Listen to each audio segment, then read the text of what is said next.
2, 3, 4, 5, 6. Volkan and Emre are playing a board game with their father, Berkant. The boy's mother isn't there. Their parents are separated. Volkan and Emre see their mother regularly, but they live with their father most of the time.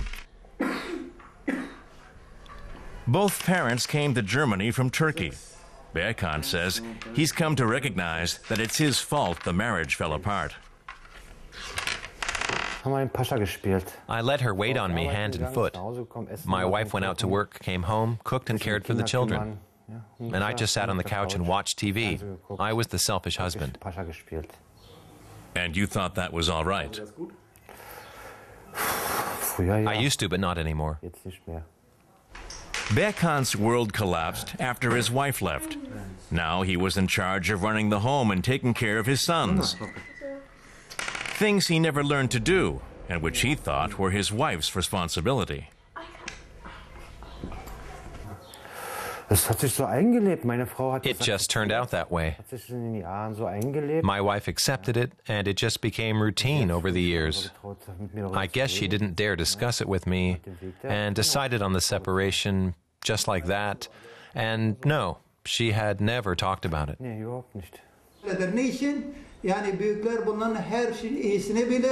Once a week, Berkant attends a self-help group for Turkish fathers with marital problems. The Berlin-based group was founded 3 years ago by a Turkish psychologist. It was a totally new concept for the participants. For the first time, Turkish men, both old and young, were speaking openly about their feelings, mistakes, and failures, and how to improve. It's still taboo for them to talk about their personal or family problems in public. And this group helps them open up, even if it sometimes takes a while. They realize, yes, I had a problem, and that problem isn't just my wife's problem. It was and is our collective problem, and both of us made mistakes. The men here say anyone can learn from their mistakes. When one of them manages to solve his marital problems, they say it's thanks to the therapy group. But there were no self-help groups around when Elif was going through her divorce. She married young and had a child. But with her husband unemployed, Elif had to be both breadwinner and housewife. Gut, dann stellt sich halt irgendwann die Frage, wozu brauche ich eigentlich noch einen Mann? At some point you start asking yourself, why do I even need a husband? Muss hier alles finanzieren? You think to yourself, I have to pay for everything, and I have to be the provider, and pay for it all. Then the cooking and the cleaning. Did your husband do anything around the house? Nein, gar nichts. Nothing. But then he never learned how to. Elif says men should at least learn to assume some responsibility, and the self-help group is a good start. She got through the divorce and is now a successful accountant. But Elif is the exception to most divorced Turkish women.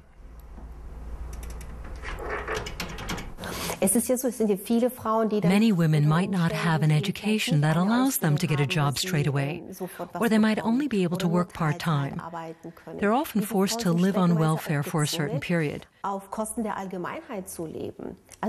Men, no matter where they come from, should know that if they don't meet their responsibilities, they're a burden to their families and to society.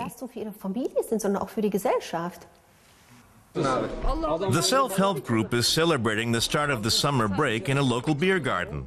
It's an opportunity for Kazim Erdogan to forget some of his tougher challenges.